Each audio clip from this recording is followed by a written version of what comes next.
Cut to the chase, unraveling idioms for English learners. Hello, everyone.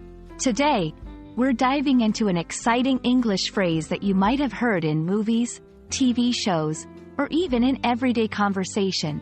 Cut to the chase. Understanding idiomatic expressions can be a bit tricky, but they're a vital part of becoming fluent in English. So, let's get started and uncover the meaning and usage of this popular expression. The phrase, cut to the chase, is an idiom that means to get to the point without wasting time on unnecessary details or preliminaries. It's often used when someone wants to hear the main point of a story or conversation without all the build-up. The origin of this phrase comes from early silent films, where directors would literally cut from a prolonged scene to the exciting chase scene, keeping the audience engaged. Understanding the history of cut to the chase can help us appreciate its usage even more. This phrase originated in the American film industry. Early films, especially silent films, were known for their long, dramatic build-ups leading to a climactic chase scene. Audiences often grew impatient with the slower parts of these films, so filmmakers began to cut directly to the chase scenes to maintain viewer interest. Over time, this literal film editing technique became a metaphorical way to advise getting to the point in conversations or presentations. Using cut to the chase in everyday English is fairly straightforward.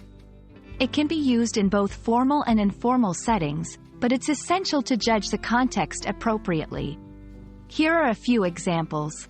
In a business meeting, I know time is precious, so let's cut to the chase and discuss the main agenda. During a conversation, I love all the details of your story, but could you cut to the chase? I'm eager to know what happened in the end.